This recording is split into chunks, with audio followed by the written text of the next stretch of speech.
70% of the world's population has mobile phones. As of the year 2011, Apple has sold almost 60 million iPhones worldwide, while Google's Android is growing at 886% a year, and now activating over 160,000 devices a day. One thing I probably couldn't live without would probably be my cell phone. Because if anything happened and I was stuck without one, I think it would be tough to work through an emergency situation or something like that. So what about the 30% who don't have a mobile phone? For Julie Pickard, a second-year student at St. Thomas University, not having a cell phone meant not getting the job. I just had to refuse the job because of that. Really? Very reason, yeah.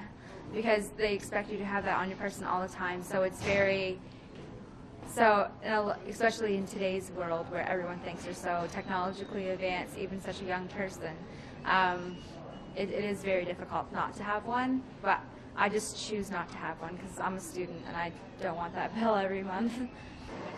These smartphone technologies allow users to download thousands of apps, which range from games, news, books, and more, all conveniently located through a quick swipe of a fingertip.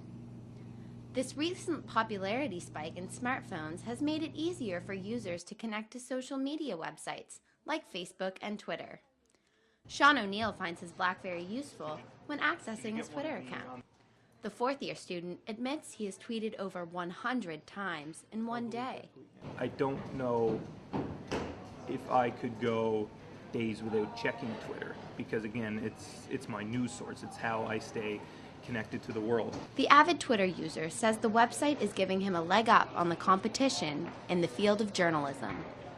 It's absolutely essential for a guy who's trying to make it into the business like me. And the reason why is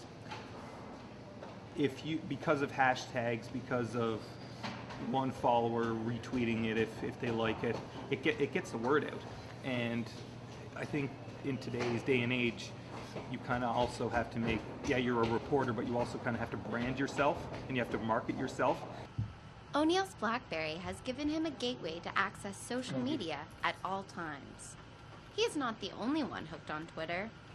At 200 million users, Twitter has gained a lot of popularity over the past few years. However, this is only a fraction of Facebook's popularity. The website, which was created in 2004, has over 800 million users. One of its main selling points is that it builds closer ties among friends and colleagues. For many, checking Facebook dozens of times a day is normal. Even if I'm not doing anything, I'll just check it I guess it's kind of one of those norms that once you start Facebook, you just have to always check into it. Sometimes I'll check it 5 times a day, just depending on what's going on, if there's anything important. Many students check the social media sites first thing in the morning, after a big news event, or during class. Classes, I guess. Or if my class is really boring, then I'll go on that or Twitter. Professor James Whitehead, the Director of Teaching and Learning at St. Thomas University, sees a clear connection with technology and the classroom. We get a lot of feedback from teachers saying that cell phones and laptops and texting devices are a huge distraction in the classroom. So we can either try and fight that continuously, and obviously we can try and minimize cell phones going off and this kind of stuff in class, but if you actually introduce technology in the class, and students can use their cell phones as clickers as well, rather than actually having to buy a clicker, they can actually use their cell phone. So if you try and use those technologies profitably in the class, then instead of being a distraction, they actually become part of the class, and they can actually create a culture where the technology is not as much of a distraction. These clickers are interactive devices that let students answer multiple choice questions in class. They press the button of their choice, and the response is immediately displayed on the classroom's projection screen. Although many universities currently use these clickers, only a few classes at St. Thomas are trying them out as part of the pilot project. Professor Whitehead says they have been a great addition to his science classes. I can see that there's a lot more kind of interactive between students when we're asking the clicker questions than if I just ask a question to the class and you get 2 or 3 same students always responding. It's nice to have everybody feel like they've got a stake in answering the question correctly and getting credit for having answered a question correctly and participating in the discussion in the class. Whitehead says although some technologies can be a distraction, if you use the technology profitably, like the clickers, it can help in the learning experience. Not the only one at St. Thomas who is seeing the positive side of technology.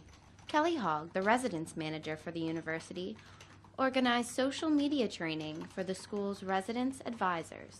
One of the things that we're seeing is that more and more students are using things like Facebook, things like Twitter in their day-to-day lives, and we have a number of our residence advisors who use social media. We don't require it, but they choose to use it.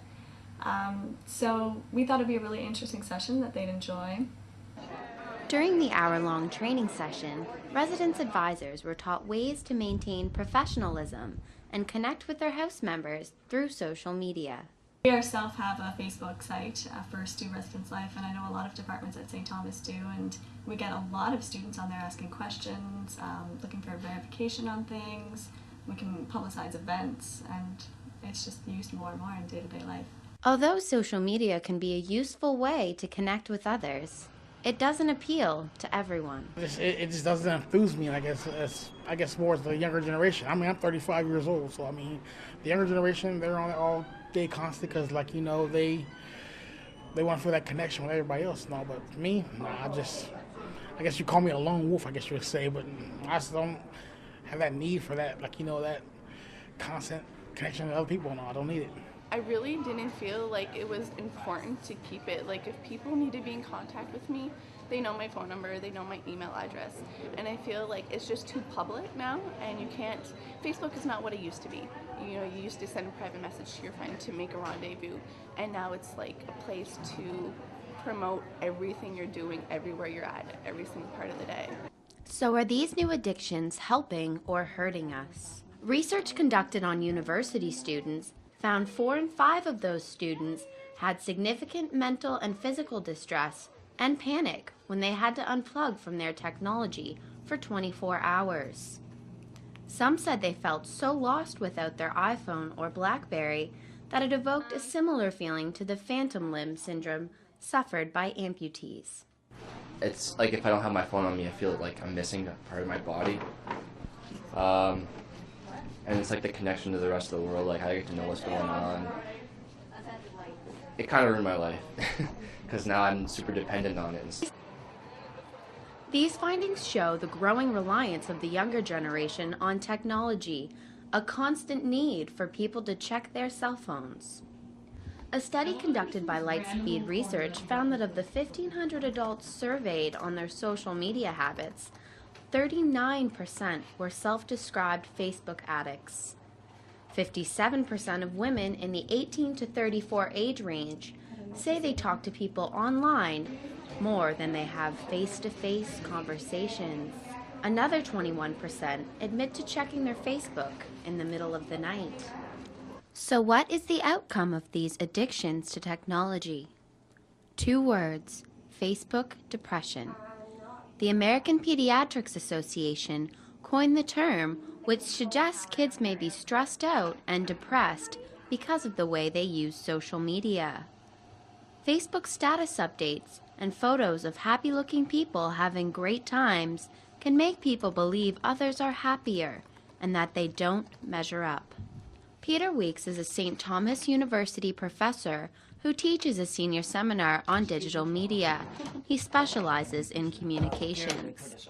He says that maybe society isn't to blame for these addictions, but it's because of the way these technologies are designed. Anyway, that society's obsessed, or that people, perhaps we could say people are obsessed with this digital technology. And but I think we might turn it around the other way and say, now what is it about the system we're in here which keeps people hooked into it, or perhaps determined or governed by it? And so we have to, one aspect is the fact that software is built into many of the gadgets we use in everyday life. Whether or not technology is to blame, one thing's for sure, the majority of society is hooked. Whether people are addicted or not, those who sell mobile phones are making the most of it. New cell phones keep coming out, and new customers keep coming in. Cell phones and social media have become a norm in our society, but these technologies are neither good nor bad. We can decide whether or not to be dependent on these items. For Stu Journalism, I'm Vanessa Cormier.